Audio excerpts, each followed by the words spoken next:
தேசிய கல்விக் கொள்கை என்ற ஒரு அமைப்பு உருவாக்கி அதை செயல்படுத்துகின்ற ஒரு நோக்கத்திலே அவர்கள் தமிழருடைய வரலாற்றை முற்றிலுமாக மறைத்திருக்கிறார்கள் என்ற கருத்தை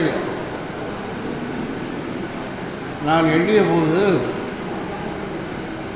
இதற்கெல்லாம் மறுப்பு சொல்வதற்கு தமிழ்நாட்டிலே இன்றைக்கு ஆட்கள் இல்லாமல் போய்விட்டார்களே என்ற ஒரு வருத்தம் எனக்கு உண்டு.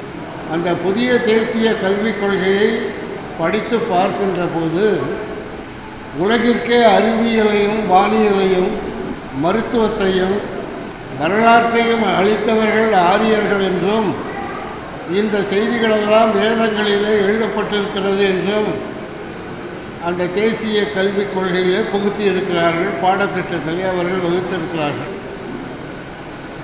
இது தமிழருடைய வரலாற்றை முற்றிலுமாக மறைக்கின்ற ஒரு செயல்.